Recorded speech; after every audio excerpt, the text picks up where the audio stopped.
This is Backstage Sonoma, your all-access pass to the local music scene. Coming to you from beautiful downtown Santa Rosa, this is the Backstage Sonoma podcast. And now, here's your host, Steve Roby. Hey, welcome to another episode of Backstage Sonoma. I'm Steve Roby. Today we're joined by the incredibly talented Pearl Charles. Raised in the vibrant heart of Hollywood, Pearl has crafted a unique sound by blending American folk, country, disco, yacht rock, and cosmic Americana, with a career that spans from playing in garage rock bands to releasing acclaimed solo records. She's now gearing up to release her new album, Desert Queen, in April of 2025. In this episode, we'll dive into her upcoming West Coast tour, the inspiration behind her new singles, and how her experiences growing up in California have shaped her musical journey. Pearl joins me in just a moment, but first, let's get started with Giving It Up. Here's Pearl Charles on Backstage Sonoma.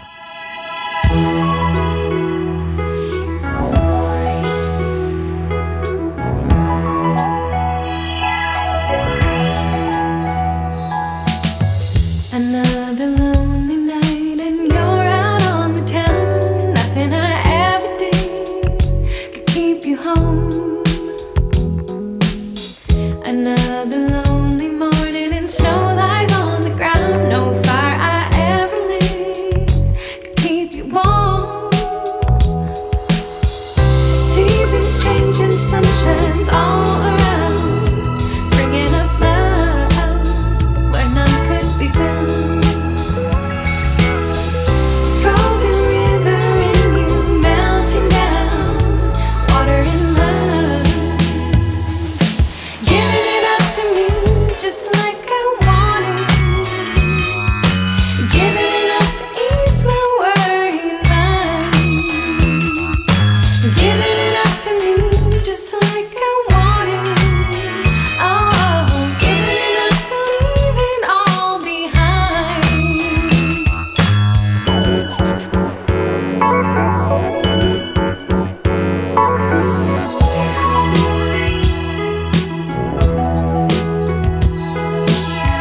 And as the days go on, your love feels more like home, one that I haven't found for oh so long.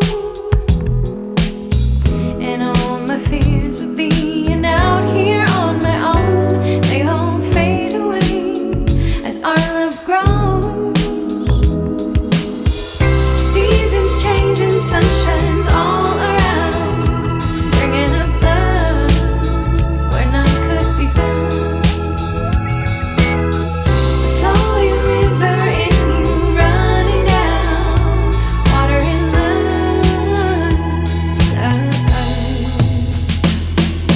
Giving it up to me just like I wanted.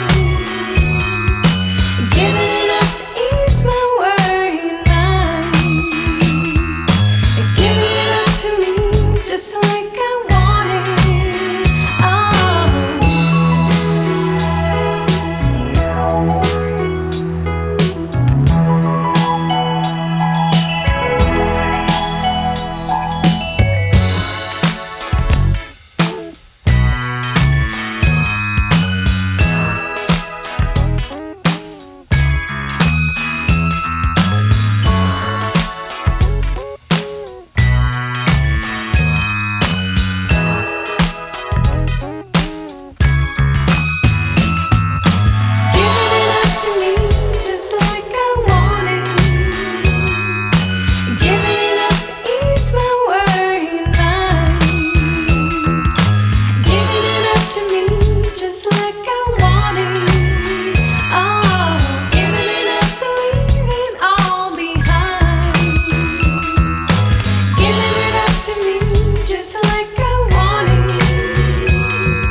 to me. Ooh, ooh, ooh. Give it up, give it up, give it up. Give it up to me, baby. Ooh, give it up, give it up, give it up. Give it up to me. Ooh, ooh. Give it up, give it up, give it up. That was Given It Up by Pearl Charles, my guest today on Backstage Sonoma. Hey, Pearl, welcome to the show. Hi, thanks for having me. Pearl, can you share a bit about your musical background so that our listeners who are discovering your music for the first time get to know you better? Well, yes, first of all, I'm excited that there's people out there discovering me for the first time. So I'll just say that, Yeah. which of course there's many people who don't know who I am, but I always love being exposed to new audiences. So this is very exciting. I was born and raised in LA. My parents were both artists.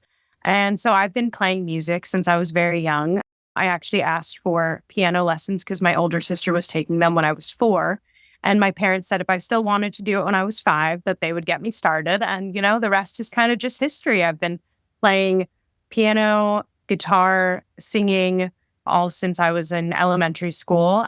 My first love was musical theater. And then as I got older, I gravitated more towards rock and roll and being in bands and writing songs. So yeah, I went to CalArts for music, and now here I am. Great. Who would you say would be your musical influences? Were there any particular music you listened to growing up that influenced your sound today? Well, it's really interesting. I do actually think a lot about the music I listened to growing up, but I also have found that I've gravitated towards lots of music that I didn't listen to as much growing up. I mean, my parents had great taste in music. They really liked a lot of the singer-songwriters of the 60s and 70s, Bob Dylan, obviously, John Prine, Leonard Cohen, Townes Van Zandt, kind of definitely like the singer-songwriter kind of guys. Yeah. But they weren't as into some of the stuff that I'm really into these days, which is all, older music. But I love ABBA and Fleetwood Mac and Steely Dan. And I wasn't exposed to that as much as a kid, although it was around. But I mean, when you think about ABBA, when I was growing up, that was birthday party music or something. And then as I've gotten older, I've grown to have a new appreciation for the musicianship and the songwriting and, the performances, just everything they bring to the table, which I didn't really understand or appreciate when I was younger. Yeah, I saw in your bio that your influences range from American folk to disco to even yacht rock, which I'm guilty of listening to once in a while. So it was nice to see that. Yeah, it's good stuff. Unfortunately, most people don't get it. But anyway, California You're telling me. California seems to greatly influence your music, especially the desert and canyon landscapes. How do these environments shape your songwriting process? What goes into living in California, especially some of those desert areas? Well, like I said, I was born and raised in LA, very close to Laurel Canyon. And I think, I didn't even really know at the time the significance, but I always gravitated towards that kind of music. I would always put on the oldies station, which was kind of different oldies than it is now when I was young. But yeah, that's how I kind of got into a lot of that Laurel Canyon style music just from hearing it on the radio, but not knowing it was all made, just blocks from where I was living at the time. Right. And then my parents actually bought a house in Joshua Tree over 20 years ago at this point. And again, I came out here, but I didn't know the significance. And sorry, I say here, that's where I live now. That's where I'm talking to you from today. But I came out to the desert, didn't know about Graham Parsons or the connection to the Rolling Stones and all the countless artists that have come out to Joshua Tree and been inspired by this landscape. But I just felt really drawn to actually listen to country music, which was really interesting while I was out here. And then I learned about Graham Parsons and his influence on country rock and how he was really a pioneer of that. So I always thought that was really interesting. And I live here in Joshua Tree today. And I mean, you just can't help but be influenced by what's around you. And I actually my most recent single that I released is very desert influenced, and I can't really explain it. It just happens. In fact, I'm going to discuss that with you now. The first song we're going to play, one of your new singles, is called Does This Song Sound Familiar? Can you tell us the story behind this track and the companion music video you co-filmed and edited, which I'm really impressed with? Thank you so much. I mean, I wrote that song, or I started it. Just, I was here in the desert by myself. I lived here with my boyfriend and musical partner, Michael Ralt, and he was out of town on tour at the time with another band. So I was just here alone, poured myself a glass of wine, probably was smoking a joint, sitting out on the porch, watching a beautiful desert sunset, of which there are every single night, and they're always spectacular. That never gets old. And, the first line of the song is music blows like the desert wind into my soul. And that just appeared to me. I didn't, as all the best songs, I think, do, they kind of just they're cosmic, they get beamed in by some outside source.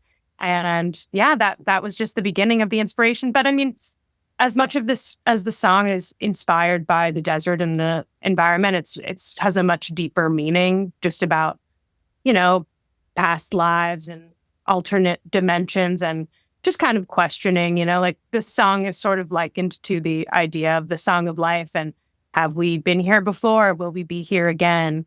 And for the music video, we shot that on Super 8, actually in Death Valley. So a different desert than the one I'm in now, but felt like the perfect environment to, go explore and just go have some fun. And we had a lot of fun in the editing as well. I bet. So you shot it on Super 8? I mean, are those cameras still around to find and to edit?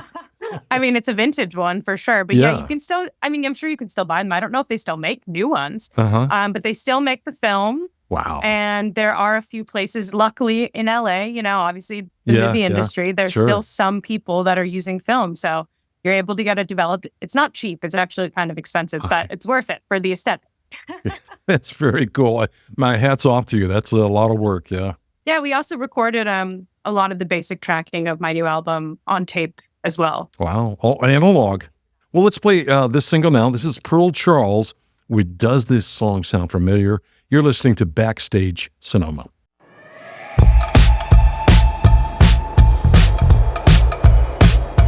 Music blows like the desert wind into my soul. A gentle breeze pulls you under, makes you feel like you're home. Does this song sound familiar?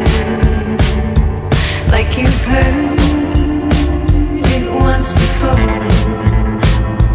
Do you wish it went on forever? Do you long for something more? Take me back somewhere I've never been. Call me back. That name I never had. Name I never had.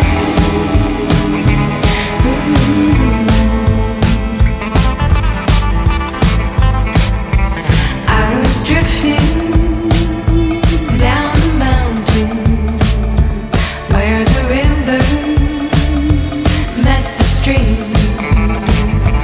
I was drinking from the fountain. The spell had broken through this dream. As I awoke, I heard you calling from across a distant sky.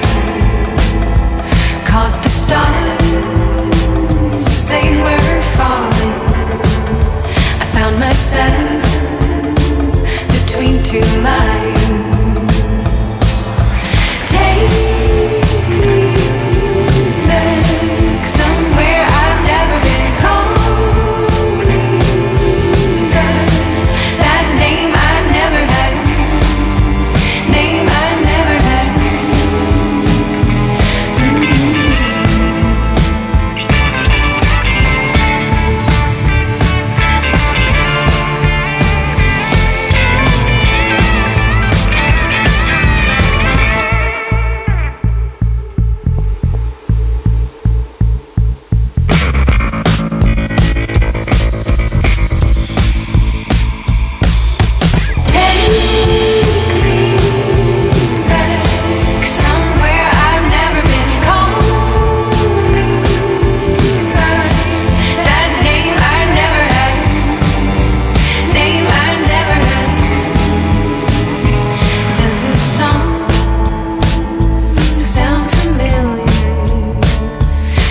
you've heard it once before. Do you wish it went on forever? Do you long for something more?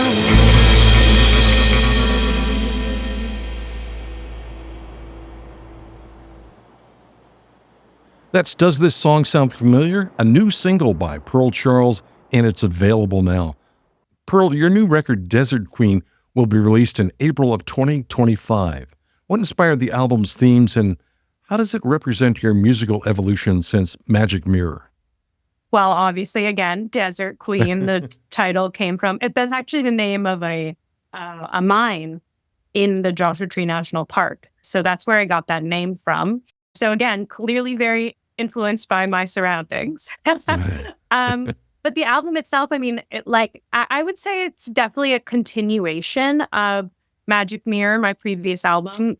A lot of similar influences, definitely have a little bit of disco, definitely have a little bit of yacht rock, but also like quite a few, ballads. Like I released another single from it earlier this year called Smoke in the Limousine, and which we may listen to later. That's coming right up. That's another one that's, it's strings and pedal steel and acoustic guitar, no drums. So that's an interesting departure from my usual rockin' style. But yeah, I'd say all my albums are fairly diverse, if I may say so myself, although all drawing on, greatly on 70s influences, but also simultaneously modern, because we are living in the now, and it's not purely like retro fetishism. But yeah, I'm really excited about it. I think it's my best work. I think it's a little bit more mature, and it's an album for someone who is in their 30s. I was in my 20s when I made Magic Mirror, so. Nice. So are these new singles we're playing today on the show, will they also be part of the new album? Yes, they will. Ah, cool. So you just mentioned Smoke in the Limousine. The lyrics are very vivid. What inspired that imagery, and does it connect to your personal experiences? That song sort of just tumbled out without even really thinking about it. Sometimes I have to go back and reverse engineer what the song is actually even about. I think, again, a common theme in a lot of my work is just about life and death and questioning that and what it all means. And I'm very proud of those lyrics, and I think that they came out great. But, does it actually reflect my own experience? I don't even really know. It's more about the imagery and what it's going to bring out for the individual and the listener, it doesn't necessarily have as much of an assigned meaning per se, that the images correlate to an actual experience rather than just the ideas and what they evoke, if you will. Yeah. Can you briefly talk about some of that imagery in the song? Yeah. So, we talk about specters lingering and smoke in a limousine, of course, in the title, glass on the pond. Some of these ideas were also inspired by other favorite songwriters, like Glass on the Pond. It's a Bob Welch, Fleetwood Mac song. Yeah. But I can't remember which one it is, right? I'm going to now just be kicking myself that I can't remember the name of the song because it's one of my favorites. And Hypnotized. That's the one. Yeah. But he doesn't actually say that. But again, that kind of was like, he says something about a pond and a forest and how if any man's hand would have made that land, I think it would have shone, which is a very amazing lyric about, again, the mysticism. It's a very mystical song. And I felt like those images that we brought up, wrote that song with Michael, I felt that those images really reflected, speaking of Glass on the Pond, reflected those concepts. Now, also the idea of Smoke in the Limousine, and we talk about the silver stream, but I grew up in Hollywood. So a lot of times I feel like sometimes I'm mixing in these Hollywood type ideas with these more cosmic, larger life concepts. Nice. Well, thanks for explaining that. Let's listen to the latest single, Smoke in the Limousine, and you're listening to Backstage Sonoma.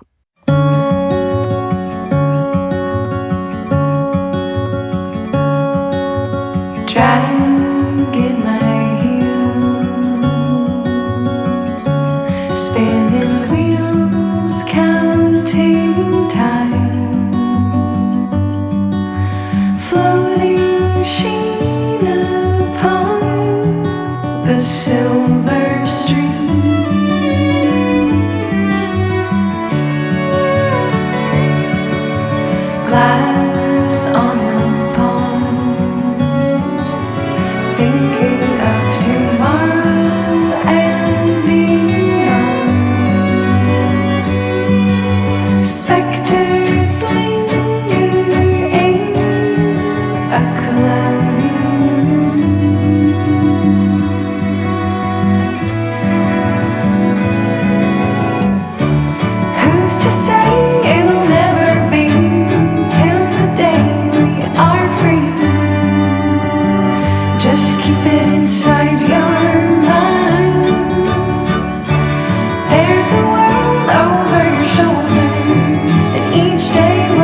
it'll never be till the day we are free.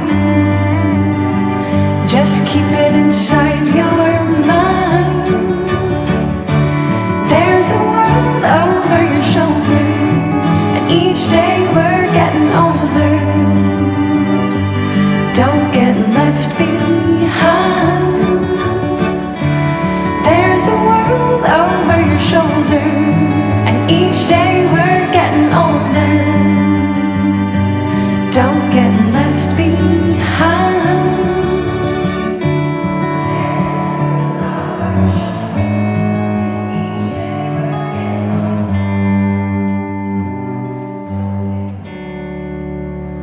Musician Pearl Charles is our guest today, and we just heard her new single, Smoke in the Limousine. Pearl, you've got an upcoming West Coast tour on your schedule there. Will there be any surprises or collaborations along the way of the tour? Well, I'm definitely going to be playing in my partner, Michael Ralt's band as well. So he'll be on the tour also, opening and co-headlining some of the shows. So people have that to look forward to. Aside from that, I mean, we're just going to play lots of songs, old and new, like the whole catalog. It'll be a full band thing. The last time we were in the Sonoma area, we opened for my friend Jenny Lewis at Gundlach Bundschuh Winery, which was amazing. But we just played as a duo. So, you know, everyone who got to come and see that and get a little taste, it was also just an opening set. So it was short. If they come and see us on the West Coast, we'll be in Sonoma for the Little Saint show. Yeah. They can come see the full band. Great. So as you mentioned, you're headlining a show in Healdsburg at the Little Saint. What can fans look forward to? It's such an intimate venue. Does that play on how you do a show as opposed to a larger venue? Oh, you know, I've never actually been there, so I didn't know that, but that's good to know. I'll keep that in mind. Yeah, it's a fun, intimate venue, and you really get to be up close with the audience. That's awesome. Yeah, I mean, you know, we like to kind of move throughout the set with, like, there's a portion where I don't play any instruments at all. There's a portion where Michael switches from guitar to keyboard. So there's some songs that don't have drums, just like the singles and whatever, you know? So it all depends. But we do, you know, play to the room a bit and just try to make it the best show we can. Absolutely. I think you'll have a blast there. And let me remind our listeners, Pearl Charles will perform a free show at Little Saint in Healdsburg on Thursday, November 14th. Doors open at 6 and showtime is 7 p.m. For more information, go to littlesainthealdsburg.com. And I might add, they've got great food there. So I hope they treat you good in the green room there, Pearl. I've heard that I haven't been, but I have heard that they're very hospitable. So I look forward to it. And let me also remind our listeners, be sure to stop by pearlcharles.com to see her tour dates and pick up some of that very cool limited edition colored vinyl. I was checking that out today. I was like, wow, that's really nice. We've also got lots of great merchandise that we'll have with us at the show. Really cool t-shirts and tote bags made by my friend who has this amazing store called Big Bud Press. They make very high quality stuff, all made in LA. And I'll have some colored vinyl with me too. How fun. I'll be standing in that line. Amazing. Pearl, thanks so much for your time today and have a great show in Healdsburg. Thank you so much for having me. Nice chatting. Backstage Sonoma will be right back. Welcome to Backstage Sonoma, your all-access pass to the heartbeat of the Bay Area music scene. From jazz to rock, blues to world music, we bring you intimate conversations with the artists shaping our soundscape. Hear their stories, explore their inspirations, and dive deep into the creative process that makes each performance unforgettable. Hosted by Steve Roby, seasoned radio personality and best-selling author, Backstage Sonoma has featured Grammy winners like Judy Collins, Colby Kyle Lott, Leslie Mendelsohn, and chart-topping guitarist Adam Hawley. With over 200 episodes and 4 years of exclusive content, we keep you connected to the local and touring musicians making waves today. Whether you're a lifelong music lover or discovering new tunes, join us on Backstage Sonoma, available on all major streaming platforms, including YouTube. Don't miss a beat, subscribe now, and be part of our growing community of listeners. Backstage Sonoma, where the music never stops. Thanks for listening to the Backstage Sonoma podcast. Join us next time for more great interviews and music from local and touring musicians. You can find us on the web at BackstageSonoma.com.